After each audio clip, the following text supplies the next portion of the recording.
Good morning. Thank you all for joining us, especially on such short notice, but we feel like the Minnesota Vikings. Did anyone see that game? So we're feeling pretty victorious right now.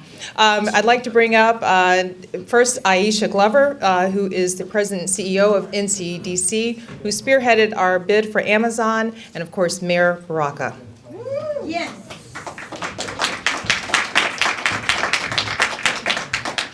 Well, I'm gonna, first the Minnesota Vikings. I don't really like that, being I'm a Pittsburgh fan, but at the end of the day, we're just excited to be here today. I just want to first thank and reiterate the fact that, we chose Aisha Glover to spearhead this push for Amazon and pull together our private sector community, our university community, everybody around the city, in and around this area to begin focusing on how we get Amazon to the city of Newark. I think the first step was how do we get New Jersey to realize that Newark is the best place for Amazon to be.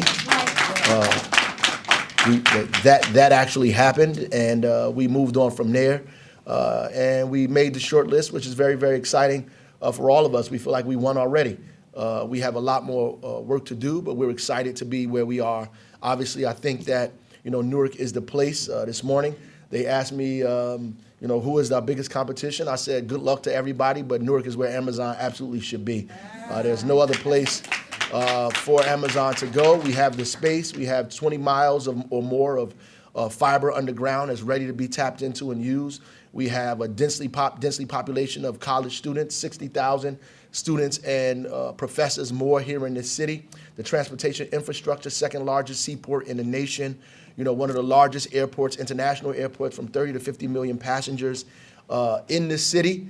We have the amenities of New York without the problems of New York, right? So we are smack dab in the middle of about 10 million people in this area. And it's a story that Amazon could tell about how they was a part of expediting a city's growth, a city that is like a phoenix in the fire, moving forward consistently despite all the obstacles, and Amazon gets to come here and expedite that and be a part of fashioning and forming an American story of a Newark City that has been 50 years in the making post-World War II, to see what's going to happen with this city in the future. And Amazon gets to tell a great and incredible story about how they partnered with some incredible people in the city of Newark to get us to where we are at this point. So I want to give Aisha an opportunity to say a few words about the process that it took to get us to this point. So thank you. We'll answer any questions afterwards.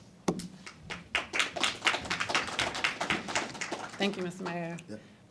It has truly been an honor and a privilege to be able to serve under this mayor, to help quarterback this initiative, and really to get us to this point. Carmelo Garcia, who's the acting director of Economic and Housing Development, asked me early on in this process, or told me early on in this process, that we're only in it to win it. So I don't want to sound smug, but we're here because we expected to be here, and we deserve to be here. So I think that that's more than enough that needs to be said. We'll be happy to answer any questions. We have the tech, talent, infrastructure, diversity, location. We're on the map. Thank you.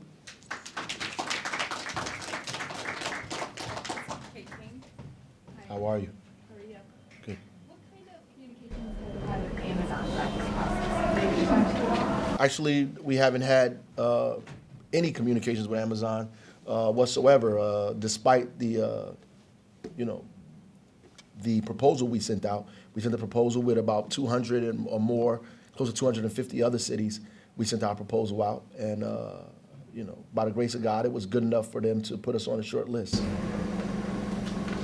Karen? What plans do you have to continue to convince Amazon that Newark should be the city that they come to? I'll let Aisha deal with that. So from early on in this process, I think we recognized that we needed two things. We needed a strong proposal to get the attention of the review committee at Amazon, but secondly, we needed a really strong marketing and PR campaign. Quite frankly, a lot of the kind of questioning and reason for the Yes Newark campaign is because whenever someone asks us a question, it's like, Newark? Yes, Newark. And so a lot of that is really, really marketing and positioning. So you'll see a lot more of us kind of pushing out stories, making sure that people understand all the diversity in the city and everything that it has to offer. We're not going to send them a cactus. Go ahead. This opportunity would mean thousands, tens of thousands of jobs for people here in Newark. What can you say to these high-paying tech jobs, retail jobs? Well, we're excited about it. We've actually begun a campaign here in the city of Newark called Newark 2020, where we're getting the anchor institutions. In fact, yesterday I was at Rutgers University Hospital, and they committed 150 jobs on the spot to us then. So we are already building infrastructure to create pipelines for Newark residents to be able to accept jobs that are coming to the city. So this would fit right in with what's already happening in our city, getting our residents prepared and trained for these kind of middle management and high-tech jobs as well, because that's where the jobs are. And so we're preparing our population for that now.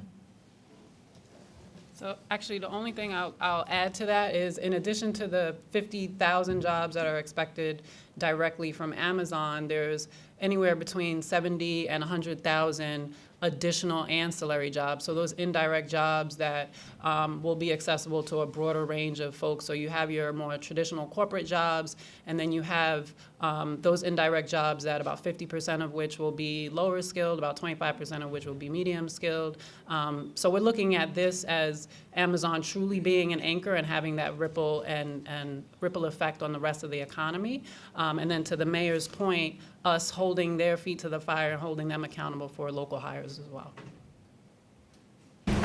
Yes. Two questions. First, how did you find out, and what was your initial reaction? And the second question is, do you know what happens now in terms of the final 20? Well, this morning I got a text from Senator Booker. That's how I found out. First text in the morning came from him, and then I went to the New York Times, and I saw it in the New York Times, and we conversed back and forth on text, and then Aisha texted me right after that. So we were pretty excited this morning about the news. We don't know anything yet about the next steps, but I'm sure we'll get information. But we're going to move forward like we've already been. And begin to market and advertise Newark, not just to Amazon, but to the entire world about what's happening in our great city.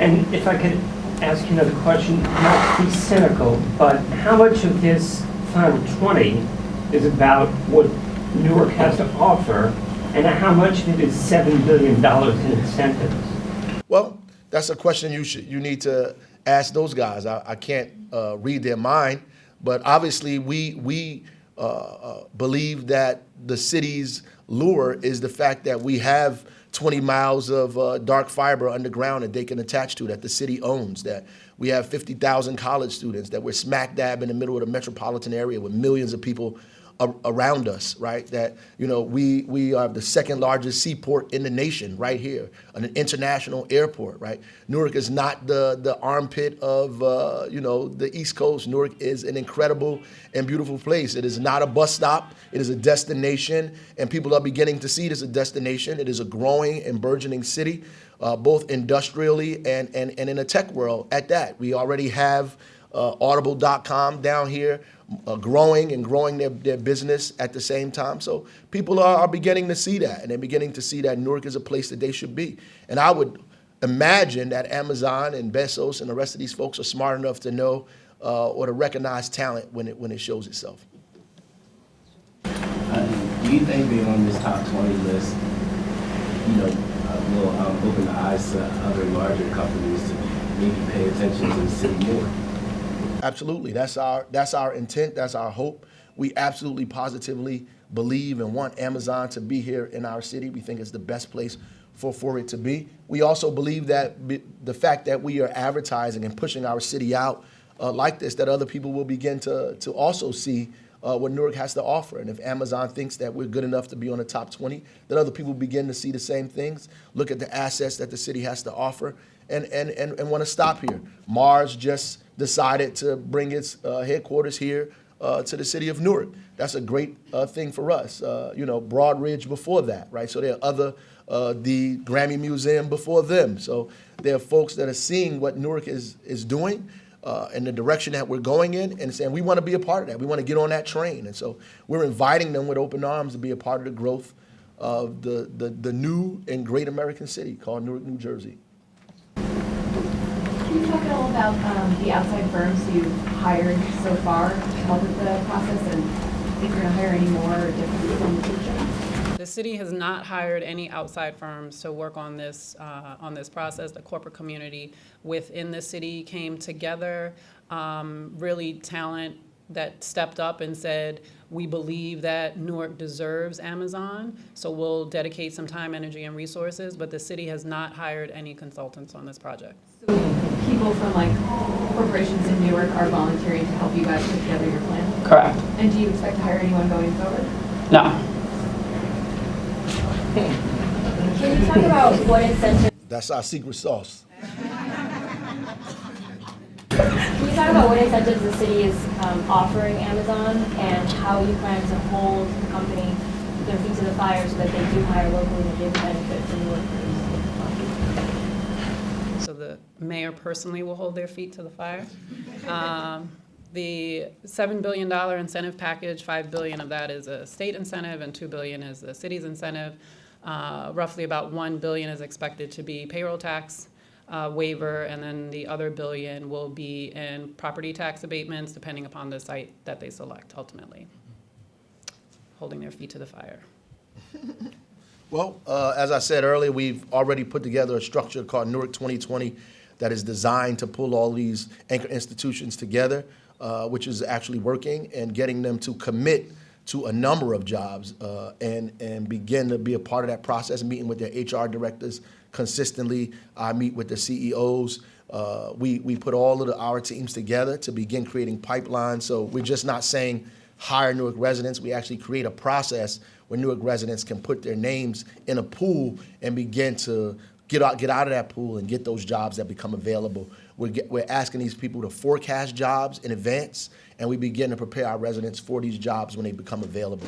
So we're absolutely positively going to do that, and we are talking to the legislature about making sure that when folks come, that in the benefits agreements that we say specifically that they must hire Newark residents in that. So Would it be in the incentive agreement, the city's incentive agreement? Absolutely. If you will get this payroll waiver if you hire?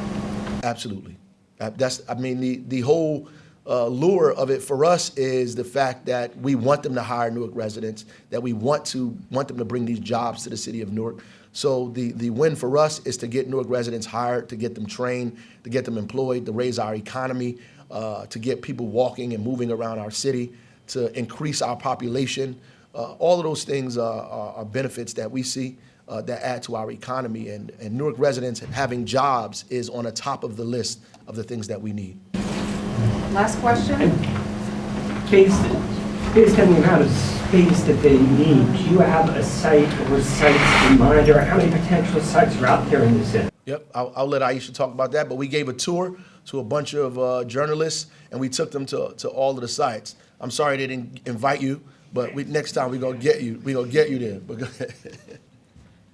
What we wanted to do is really give them a suite of options. So we presented 4 different locations that could ultimately accommodate the 8 million square feet that they're looking for.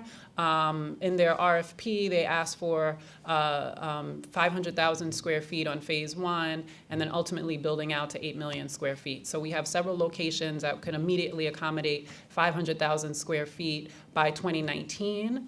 Most of those do not, they're pretty much move-in ready, but ultimately the 4 sites will give them access to Audible, it'll give them access to the universities, it can give them riverfront views, it can be within walking distance from a major transit hub. So we really wanted to kind of lay out our best options, and no matter where they pick, they can be in the heart of the downtown or in the heart of a corporate community, and really give them the experience that they want, not just as a corporation, but that they want for their workforce. Thank you. Thank everybody for coming out today. Mayor Voss is having a party in Irvington for all of us. No. Thank you.